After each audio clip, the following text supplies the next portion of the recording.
Bismillahirrahmanirrahim. Wabarakatuh. Alhamdulillahillazi bi ni'matihi tatimmus shalihat. Asyhadu an la ilaha illallah wahdahu la syarikalah wa asyhadu anna Muhammadan abduhu wa rasuluh. Allahumma shalli ala sayyidina Muhammadin wa ala alihi wa sahbihi ajma'in. Amma ba'du, fa inna asdaqal hadisi kitabullah wa khairul hadi hadi Muhammadin sallallahu alaihi wasallam. Para orang tua yang saya hormati, para alim ulama, tokoh masyarakat, rekan-rekan muda, Bapak Ibu yang dimuliakan Allah Subhanahu wa taala. Alhamdulillah kita bersyukur kepada Allah malam ini, malam yang pertama kita melaksanakan tarawih berjamaah, dan kita memohon kepada Allah semoga kita tetap istiqamah melaksanakan tarawih dari awal hingga akhir Ramadan.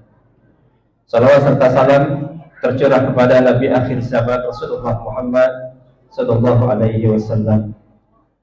Jamaah rahimakumullah, sebagaimana yang sudah kita maklum bahwa di dalam bulan Ramadan ini ada satu perintah yang kita laksanakan dan hukumnya wajib dalam Islam, yaitu puasa Ramadan. Dan puasa Ramadan ini ditetapkan oleh Allah Subhanahu wa taala pada tahun kedua Hijriah. Dan dalil yang mewajibkan kita melaksanakan puasa Ramadan sebagaimana yang sudah kita maklum, yaitu surah Al-Baqarah ayat 183. A'udzubillahi minasyaitonir rajim. Ya ayyuhalladzina amanu kutiba 'alaikumus shiyam kama kutiba 'alal ladzina min qablikum la'allakum tattaqun. Hai orang-orang yang beriman, diwajibkan atas kalian berpuasa sebagaimana diwajibkan atas orang-orang sebelum kalian, la'allakum tattaqun, agar kita menjadi hamba-hamba Allah yang bertakwa. Tentu kita bertanya, kenapa ibadah itu menjadikan kita hamba-hamba Allah yang bertakwa? Karena ibadah adalah sarana yang diberikan oleh Allah agar kita punya kemampuan mendekati Allah Subhanahu wa taala. Dan Ramadan ini adalah momentum bagi setiap kita umat Islam, karena kita sadar betul meniti hari, meniti waktu, sampai akhirnya kita kelak kembali kepada Allah Subhanahu wa taala. Tidak sedikit kita menorehkan tinta hitam kemunafikan, dosa dan kesalahan. Dan Ramadan merupakan bagian terpenting agar kita kembali kepada Allah dalam keadaan fitrah. Sesungguhnya bukan hanya Ramadan yang membuat kita kembali menjadi suci, yang membuat kita seperti bayi yang baru terlahirkan. Tetapi Rasulullah Shallallahu Alaihi Wasallam juga menetapkan kepada kita tentang kewajiban-kewajiban yang lain, yang tentu ada kaitannya dengan Ramadan. Dalam satu hadis lain Rasulullah mengatakan, as-salawatul khamsu wal jumu'atu ila jumu'ah wa ramadhanu ila ramadhan mukaffiratu lima bainahunna ijaztu libatil kabair. Salat 5 waktu yang kita kerjakan, Jumat demi Jumat yang kita lakukan, dan dari Ramadan ke Ramadan berikutnya merupakan kafarah, penebus dari segala kesalahan dosa dan khilafan yang kita kerjakan selama di antara waktu tersebut kita meninggalkan dosa-dosa besar. Jadi inilah Islam, Bapak Ibu sekalian, memberikan kita kesempatan yang begitu banyak untuk kembali kepada fitrah diri. Pada awal ketika kita terlahir, kita belum punya dosa. Ketika Allah berikan kesempatan kita menapaki hidup, kemudian kita balik, jejak kehidupan terus berjalan dan tidak terasa, tanpa kita sadari kita sering menorehkan kesalahan, dosa dan kemaksiatan. Bahkan kadang-kadang dosa-dosa tersebut tidak kita sadari sampai detik malam ini. Maka sesungguhnya Ramadan seakan datang kepada kita mengatakan, wahai manusia, datanglah kepadaku. Jika engkau melaksanakan perintah Allah Subhanahu wa taala dengan sandaran iman dan mengharapkan pahala kebaikan dari Allah Subhanahu wa taala, maka Allah akan mengampuni dosa-dosa kita. Man shoma ramadhana imanan wa ihtisaban ghufira lahu ma taqaddama min dzambi. Barang siapa yang melaksanakan puasa Ramadan karena iman dan ingin mendapatkan pahala kebaikan dari Allah, maka Allah akan mengampuni kesalahan-kesalahan kita yang telah lalu. Lantas bagaimana kesalahan itu terampuni? Bagaimana kita mengetahui apakah dosa-dosa kita sudah diampuni oleh Allah Subhanahu wa taala? Tentu kita bertanya. Persoalan yang terbaik adalah apakah kita termasuk orang-orang yang takwa kepada Allah dengan ketakwaan yang sempurna. Sebab takwa inilah yang menjadikan kita manusia mulia di hadapan Allah Subhanahu wa taala. Inna akramakum indallahi atqakum. Sesungguhnya yang paling mulia di antara kalian adalah yang paling bertakwa kepada Allah Subhanahu wa taala. Bagaimana caranya kita membangun ketakwaan sehingga iman kita istiqomah? Kita tetap melaksanakan tarawih pada awal malam dan kemudian di akhir Ramadan.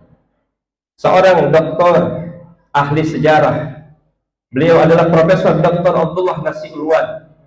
Beliau mengatakan kalau kita ingin tetap istiqomah, berpegang teguh kepada kualitas ketakwaan kita kepada Allah, maka ada 5 cara yang harus kita lakukan. Dan 5 cara ini merupakan titian anak tangga ketakwaan kita kepada Allah. Yang pertama adalah setiap kita umat Islam jangan pernah melupakan konsep yang dikenal dalam Islam dengan istilah mu'ahadah. Apa itu mu'ahadah? Mu'ahadah sejatinya adalah bahwa setiap kita harus selalu mengingat perjanjian kita dengan Allah Subhanahu wa taala. Sadar atau tidak sadar, sesungguhnya kita hidup dan dihidupkan Allah. Sebelumnya ada proses perjanjian, kenapa kita dihidupkan? Ketika Allah mengatakan alastu bi rabbikum, bukankah aku ini Tuhanmu? Bala syahidna. Betul, benar. Sesungguhnya engkau adalah Tuhan kami ya Allah. Inilah perjanjian kita di awal ketika belum tercipta dalam bentuk badan. Pada saat kita berada di alam ruh, kita sudah berjanji kepada Allah untuk mentauhidkan Allah Subhanahu wa taala. Tauhid maknanya adalah wahada yuwahidu tauhidan, mengesahkan Allah dan tidak boleh menyekutukan Allah. Inilah janji kita. Maka untuk mempertajam janji kita kepada Allah agar senantiasa dalam qalbu kita selalu berada dalam pengawasan Allah setiap saat pada saat kita sholat, kita ulang kembali perjanjian itu. Kita katakan, "Qul inna sholati wa nusuki wa mahyaya wa mamati lillahi rabbil alamin." Bahwa sesungguhnya hidupku, matiku, ibadahku seluruhnya hanyalah untuk Allah Subhanahu wa taala. Dan inilah perjanjian awal yang harus kita terus bangun. Kenapa kita diperintahkan oleh Allah untuk melaksanakan ibadah? Yang kedua, titian takwa agar terbangun nilai-nilai istiqomah dalam qalbu kita adalah jangan pernah kita melupakan konsep yang dikenal dengan istilah muraqabah. Apa itu muraqabah? Muraqabah maknanya adalah bahwa sejatinya setiap kita harus terus berada dalam pengawasan Allah Subhanahu wa taala.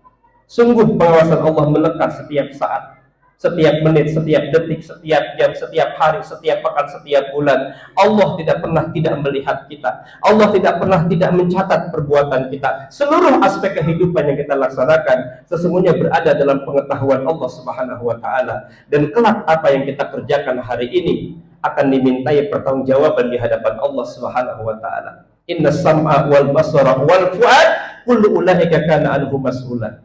Sesungguhnya pendengaran, penglihatan dan qalbu kita nanti akan dimintai pertanggungjawaban di hadapan Allah Subhanahu wa taala. Maka ma'asyiral muslimin, Bapak Ibu, saudara-saudaraku yang dimuliakan Allah, jangan pernah kita merasa aman di dunia ini. Kalau tidak ada orang yang melihat perbuatan jahat kita, seakan-akan tidak ada yang menyaksikan perbuatan kita, ketahuilah bahwa sesungguhnya Allah senantiasa dalam pandangan kepada kita. Oleh karena itu, yang ketiga, yang tidak boleh kita lupakan dalam konsep nilai-nilai ketakwaan adalah jangan pernah kita melupakan apa yang disebut dengan muhasabah, introspeksi diri. Kenapa kita harus mengintrospeksi? Muhasabah ini penting untuk mengetahui untung rugi kehidupan kita. Muhasabah ini penting untuk mengetahui kadar keimanan dan ketakwaan kita kepada Allah Subhanahu wa taala. Sampai-sampai sahabat Rasulullah mengatakan, beliau adalah Umar ibn Khattab radhiyallahu anhu, hasibu anfusakum qabla an tuhasabu. Hisablah diri kalian sebelum kalian dihisab. Perhitungkan diri kalian sebelum kalian diperhitungkan. Orang-orang yang senantiasa mengintrospeksi dirinya di dunia, maka kelak ketika dihisab di yaumul qiyamah, mereka akan terasa ringan dalam perhitungan Allah Subhanahu wa taala. Maka oleh karena itu, jangan pernah kita lupa, jangan pernah kita terlena, terus kita menghisab diri setiap hari dalam perjalanan waktu. Bertambah usia kita. Bertambah usia bukan bertambah kemuliaan kalau kita tidak manfaatkan dengan kebaikan. Sebab kemuliaan hidup bukan diukur dari seberapa lama kita hidup, tapi kemuliaan hidup diukur dari seberapa efektifnya kita mampu memanfaatkan hidup. Mumpung Allah masih memberikan kita kesempatan menikmati indahnya kehidupan, mari kita kumpulkan bekal untuk sesudah kematian. Dan itulah ciri orang-orang yang bertakwa, ciri orang-orang yang cerdas menurut Rasulullah SAW. Apa kata Rasulullah? Al-qayyisu man dana nafsahu wa amila lima ba'dal maut. Orang yang cerdas itu, kata Nabi, bukan orang yang punya kemampuan membangun masjid, bukan orang yang punya kemampuan membangun gedung-gedung bertingkat, bukan orang yang punya kemampuan membangun dan menata kota. Tapi Rasulullah mengatakan bahwa orang yang cerdas di dunia ini mereka adalah orang yang selalu mengintrospeksi dirinya dan selalu beramal untuk sesudah matinya. Kita sadar betul bahwa hidup kita pasti mati. Yang tak pernah kita tahu adalah kapan kita akan mati. Oleh karena kematian merupakan keniscayaan bagi kita yang hidup, dan setelah mati ada pertanggungjawaban di hadapan Allah, maka Ramadan ini merupakan satu fase di mana kita mampu membangun kesadaran diri agar kelak di yaumil qiyamah kita menjadi orang-orang yang bersyukur dan orang-orang yang beruntung, sehingga kita mendapatkan kemuliaan surga oleh Allah Subhanahu wa taala. Kemudian yang keempat, ma'asyiral muslimin, titian ketakwaan itu dirajut oleh setiap kita yang punya semangat untuk membangun kebenaran diri. Apa itu? Mengikob diri, mu'aqobah. Jadi ikob itu maknanya adalah sanksi. Setiap kita pasti pernah melakukan kesalahan. Setiap kita pernah melakukan dosa dan kemaksiatan. Maka disinilah pentingnya kita mengikob diri, memberikan sanksi ketika kita lalai beribadah kepada Allah. Kenapa? Karena waktu tidak akan pernah bisa kembali. Yang kemarin adalah kemarin, yang besok adalah besok, yang hari ini adalah hari ini. Dan itulah tiga titian kehidupan kita. Ada tiga waktu kita menjalani hidup. Kemarin adalah waktu yang tidak kembali. Hari ini adalah waktu yang tidak pernah. Hari ini adalah waktu yang sedang kita jalani, dan besok adalah waktu yang tak pernah kita ketahui. Tak pernah kita tahu apakah Ramadan kedua kita masih hidup, Ramadan ketiga kita masih hidup, Ramadan terakhir menjelang Idul Fitri kita masih hidup. Kita tak pernah tahu karena kematian adalah rahasia Allah. Maka setiap kita yang pernah melakukan kesalahan hendaklah terus berusaha untuk memberikan sanksi kepada diri dengan kebaikan-kebaikan. Satu kesempatan Rasulullah memberikan nasihat, memberikan wasiat kepada sahabat, yaitu Ibnu Mas'ud radhiyallahu anhu. Apa kata Rasulullah? Ittaqillaha haitsu ma kunt. Bertakwalah kalian kepada Allah di mana saja kalian berada. Jadi takwa bukan hanya ada pada saat engkau berada di masjid sedang melakukan sholat. Takwa bukan ada pada saat engkau berzikir, membaca Quran dan tilawah. Takwa bukan hanya sekedar ada ketika engkau berada di majelis-majelis ilmu, tapi takwa kepada Allah sejatinya ada di setiap lingkup kehidupan kita, di rumah kita, saat kita berumah tangga, saat kita bertetangga, saat kita berniaga, saat kita beraktivitas. Hendaknya sifat-sifat takwa itu melebur, menyatu dalam kepribadian seorang muslim. Yang kedua, kata Nabi kepada sahabatnya, wa'addi sayyi'atal hasanata tamhuha, iringi keburukan dengan kebaikan. Dan disinilah momentumnya Bapak Ibu sekalian. Ramadan itu adalah suluh bagi kehidupan kita. Dia penerang hati kita, dan dia merupakan benteng bagi setiap perlakuan dosa kita. Asyamu junnah. Apa kata Rasulullah? Puasa itu adalah perisai. Perisai dari apa? Kesalahan-kesalahan kita.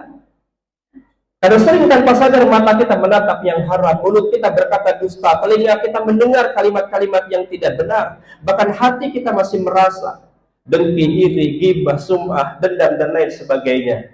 Maka di sini Rasulullah berpesan kepada sahabatnya, tentu berpesan kepada kita seluruh umatnya, dengan selalu berusaha untuk memperbaiki keadaan, memperbaiki ketaatan. Sebab semakin taat kita, semakin baik kita, semakin soleh kita, semakin takwa kita, maka insya Allah ketakwaan itu akan mengaburkan dosa-dosa kita, akan menghapus segala kesalahan-kesalahan kita.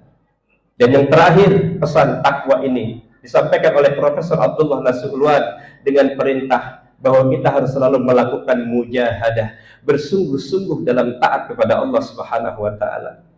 Jangan kita bersungguh-sungguh hanya pada awal Ramadan kita kumpul penuh di tempat ini.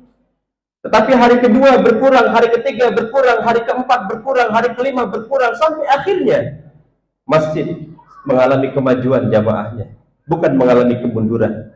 Jadi kalau dalam konteks tarawih, ketika sebuah masjid mengalami kemajuan dalam jamaahnya, berarti itu adalah jamaah yang tidak lagi punya kemampuan melakukan kesungguhan dalam beribadah kepada Allah. Padahal Ramadan di hari pertama, kedua, ketiga sampai terakhirnya adalah rahmat. Ramadan di hari pertama, kedua dan akhirnya adalah magfirah. Ramadan di hari terakhirnya adalah ikun minan nar. Setiap kita yang melaksanakan ibadah Ramadan dengan penuh kesungguhan dari awal hingga akhir, dengan puasa yang sempurna, ditambah dengan tarawih yang sempurna, ditambah dengan tilawatul Quran, maka insya Allah ketika Ramadan kelar, kita akan kembali menjadi hamba-hamba Allah yang fitrah. Dan itulah maknanya kenapa di setiap akhir Ramadan kita mengenal istilah Idul Fitri, kembali kepada fitrah, kembali kepada suci. Tentu kesucian itu hanya dapat diraih bagi orang-orang yang bersungguh-sungguh mengawali Ramadan dengan baik, pertengahannya tidak ditinggalkan, dan di akhirnya tetap memiliki sungguh-sungguh di dalam melaksanakan ketaatan kepada Allah. Saya doakan semoga semua yang hadir, para orang tua semuanya, teman-teman muda, anak-anak kita, mari kita ramaikan masjid kita ini. Mari kita terus isi dengan berbagai aktivitas kebaikan. Dan sungguh ini merupakan kesempatan bagi kita, sebab kita tak akan pernah tahu apakah kita masih diberikan kesempatan di Ramadan yang akan datang. Subhanaka Allahumma wa bihamdik, asyhadu an la ilaha illa anta, astaghfiruka wa atubu ilaik. Assalamualaikum warahmatullahi wabarakatuh. فبأي آلاء ربكما تكذبان